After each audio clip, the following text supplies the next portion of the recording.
Now, our next topic is electric field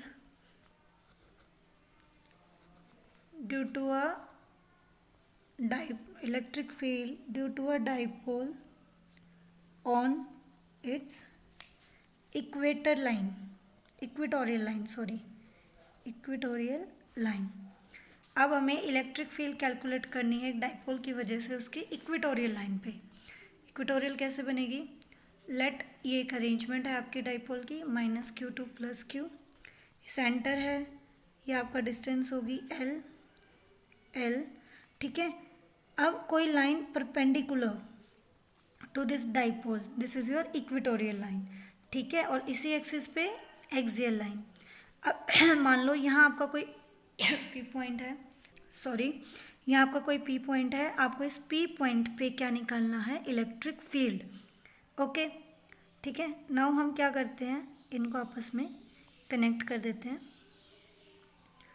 question topic क्या है? Electric field due to a dipole on equatorial line. Equatorial line क्या है आपकी? Dipole का perpendicular जो dipole पे लाइन आएगी, that is your equatorial line. तो इसी पी पॉइंट पे हमें क्या निकालनी है? Electric field. Let this distances r. तो ये क्या हो जाएगी? √r² + l². सिमिलरली ये भी क्या हो जाएगी? √r² + l². ओके. नाउ देखो, electric field due to +q charge 1/4πε0 q upon distance कितनी है p से, इस +q से p तक, √r² + l² whole square. Okay. Electric field due to -q charge 1/4πε0 q upon √r² + l² whole square. Clear? ठीक है. Direction देखो, ये +q है तो इसकी वजह से इलेक्ट्रिक फील्ड ये होगी. ओके. ये -q चार्ज है. ठीक है. तो इसकी वजह से डायरेक्शन क्या होगी आपकी? इधर होगी, E-q. क्लियर है? ठीक है. ओके. कहने का क्या मतलब है? देखो यहाँ देखो सारे, E + q की डायरेक्शन ये है और E-q की डायरेक्शन ये है. अब इस जो आपका ये वाला वेक्टर है, ठीक है, इसके दो कंपोनेंट्स होंगे. एक तो आपका होगा ये वाला कंपोनेंट और एक होगा आपका ये वाला component. Let this angle is theta. ठीक है. तो ये क्या हो जाएगा? E cos theta and this is E sin theta. Similarly आपका जो ये E-q वाला कंपोनेंट है, ठीक है, इसके भी दो कंपोनेंट होंगे. एक आपका दिस वन और एक आपका हॉरिजॉन्टल कंपोनेंट, एक vertical. This will be E-q. वो हम सब मैग्नीट्यूड कंसिडर कर रहे हैं.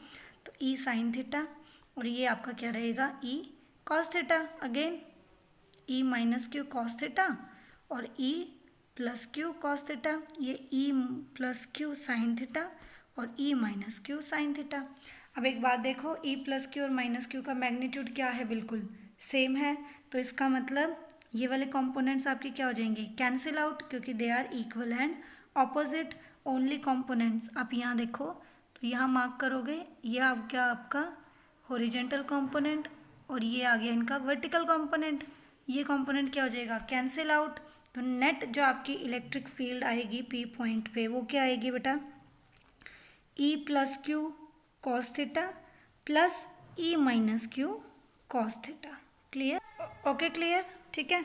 Now E + q 1/4πε0 q upon r² + l² cos theta plus E-q 1/4πε0 q upon r² + l² cos theta. ठीक है.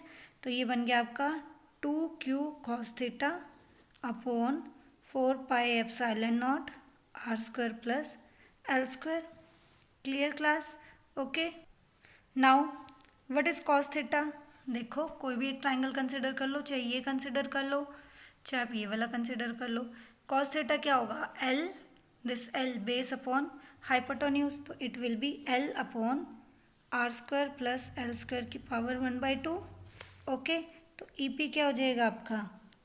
2q upon 1/4πε0 R square plus L square into L upon R square plus L square की power 1/2। ठीक है, तो E P क्या हो गया 2QL upon 1/4πε0 R square plus L square की पावर 3/2। क्लियर?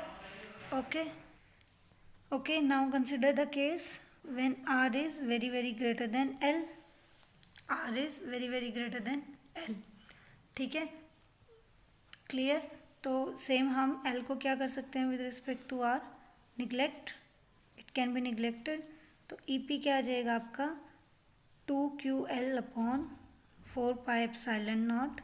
ठीक है, आर स्क्वायर इंटू 3/2, 2 से 2 cancel, 2QL upon 4πε0 R cube. Clear?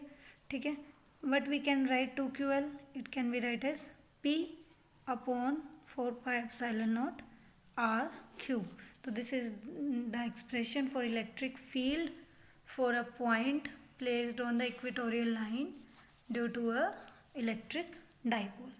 Clear? अब यहाँ पे डायरेक्शन क्या होगी आपकी इलेक्ट्रिक डाइपोल मोमेंट की, फ्रॉम माइनस टू प्लस, तो it will B from minus two plus.